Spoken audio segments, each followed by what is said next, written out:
Ilang kaligtasan at kapayapaan ang tututukan ng Philippine National Police ngayong simulan na ang campaign period.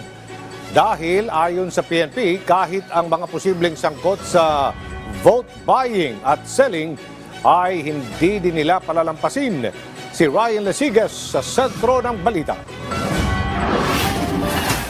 Bilang suporta sa Commission on Elections sa COMELEC, kikilos na rin ang Philippine National Police upang labanan ang vote buying lalo't simula na ngayong araw ang pangangampanya para sa mga senador at party list sa Hatol ng Bayan 2025. Ayon kay Police Regional Office 3 Director at PNP Spokesperson Police Brigadier General Jean Fajardo, partikular na tututukan ng PNP ay ang pagpapatupad ng money ban 5 araw bago ang halalan.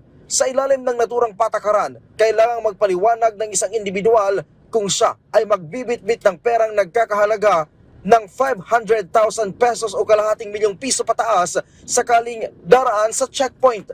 Bagaman hindi naman pinagbabawal, pero sinabi ni Fajardo na bahagi ito ng kanilang pagtitiyak sa lehitimong transaksyong gagamitin ang naturang halaga ng pera at hindi para sa potensyal na pamimili ng boto.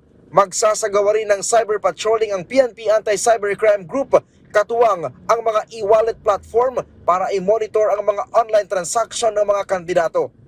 May mga indicators po, yung mga red flags po na tinatawag po natin na kung sakasakali po na may intercept po tayo o may mga receive po tayong report na mayroong ganitong kahalaga na pera, may mga nakalagay sa individual na mga sobre, may mga pangalan at may mga intended recipient po yun. Yun po ay isa sa mga red flags na pabantayan po natin. Tiniyak naman ng PNP na handa sila sa pag-arangkada ng kaluwat-ka ng sorties ngayong araw. Bukod sa mga checkpoint, magdaragdag sila ng sapat na bilang ng mga tauhan, lalo na sa 403 na mga lugar na tinukoy ng COMELEC na kabilang sa areas of concern. Asahan po natin na yung security coverage po natin doon sa mga inaasahan pong influx ng mga national candidates po natin from the National Capital Region down to Visayas and Mindanao po ay nakaredy po yan. At bilang paghahanda nga po ay magdadagdag po tayo ng mga tauhan po natin doon sa mga areas at sa mga engagement areas. Paalala ng PNP sa mga pulis na magmamando ng checkpoint maging magalang sa pagsita sa mga motorista, lalo na tiyak na dodoble ang dadaan sa pagsisimula ng campaign sorties. May apela din naman ang PNP sa mga kandidato at supporters na dadaan sa checkpoint.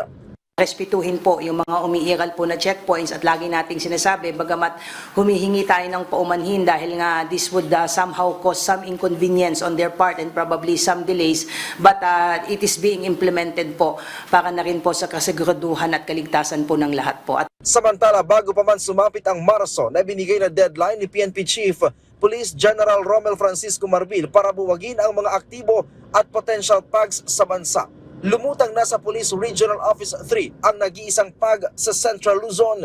It is not enough for any private armed groups or potential private armed groups na magpakita in the open sa ating mga kapulisan, kundi we cannot just accept their intention, hook, line, and sinker without their intention na isurrender to mga baril. So napakaraming baril pong sinurrender, pati po mga bala. So this is a good start and we hope na by March 31 po ay gumulong na po yung proseso for the possible delisting and disbanding of these private armed groups. Sa tala ng PNP, bukod sa Ginto Group sa Nueva Ecija, meron ding tig-isang aktibong PAGs sa Negros Oriental sa Region 7 at Sulu sa Region 9, habang 5 din ang potential PAGs na mula naman sa Region 1, Region 2, Region 4A, Region 8 at BARMM.